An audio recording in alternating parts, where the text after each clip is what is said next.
The Hollow Place. This is a story about a traveller, Lucas. Lucas had been travelling through the dense woods for hours, the scent of pine and damp earth filling the air.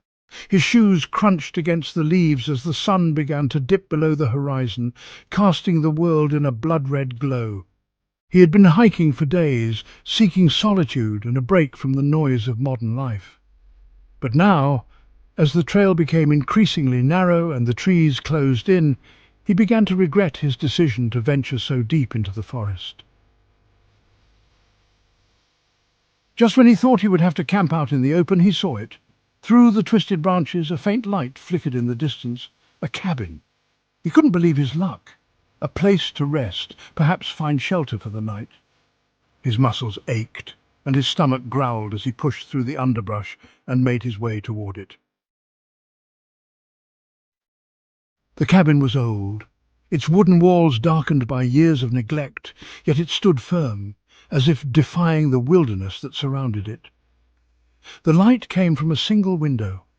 The door, hanging slightly ajar, creaked eerily in the wind.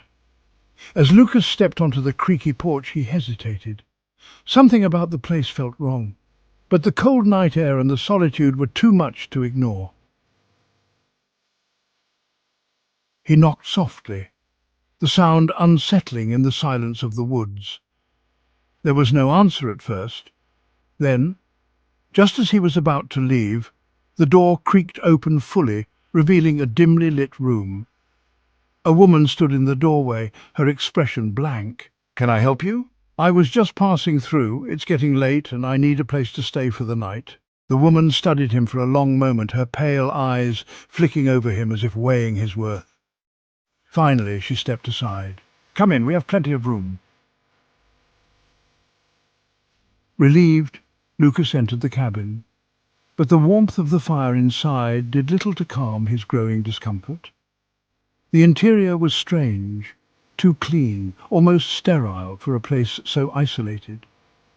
The walls were adorned with old, faded portraits of what seemed like the same family over generations. There was an odd heaviness in the air, as if time had stopped here long ago. "Thank you. Sit, you must be hungry." She gestured to a table where food had already been set out. Stew, bread and something that smelled off. Lucas hesitated, but then sat down. His hunger won out over his instinct to leave. As he ate, the woman spoke about her family, her voice drifting into rambling stories about the generations that had lived in the cabin. Her husband, a tall, gaunt man, sat silently in the corner, his face hidden in shadow. Their 2 children, who didn't look like children at all, stood near the window, staring out at the dark woods. Their eyes were too wide, their skin too pale. "They don't talk much, but they're good kids. They've been through a lot." Lucas nodded, uncomfortable with the direction of the conversation. He forced a smile and sipped his drink. The strange silence that followed was interrupted by the door slamming open. A man entered the cabin, wild-eyed and breathless, as though he had just run through the woods in a panic. "Is he here?" The woman's face hardened, and she stood abruptly. "Not now, Charles. Calm down." "But he's out there. He's still out there." "Calm down. He won't come back. Not tonight." Lucas watched, heart pounding in his chest. There was a strange electric tension in the room now. Something was wrong, deeply wrong. The man, Charles, glanced at Lucas with frantic eyes before turning and slamming the door behind him. "What was that about?" "Nothing to worry about. Our family has its little quirks. Don't mind them." But Lucas could not shake the feeling of being trapped. Every movement in the cabin felt deliberate, like the walls were closing in. The portraits on the walls seemed to watch him now, their eyes following his every move. He stood up to leave, but as he reached the door it slammed shut with a force that shook the entire cabin. "No one leaves?" The 2 children were suddenly standing in front of him, their eyes wide and unblinking. They were no longer children, at least not in any way he could understand.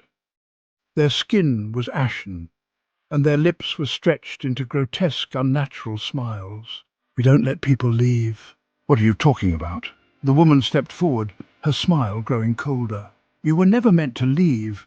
We've been waiting for someone like you." The gaunt man, Charles, returned to the room, his face pale, sweat dripping down his forehead. He carried something in his hand, an old rusted knife, its blade jagged and stained. "You shouldn't have come here, you're not the first." Suddenly, the room seemed to tilt, and the portraits on the walls twisted and morphed. The eyes that had once seemed lifeless now glowed with a terrible hunger. Lucas tried to scream, but the air around him grew thick, suffocating, like he was being drawn into the cabin itself. "Don't fight it, we're all a part of this place now." The family closed in, their bodies shifting, their limbs elongating unnaturally. The children, if they could still be called children, lunged at him with claws that scraped the walls as they reached for him.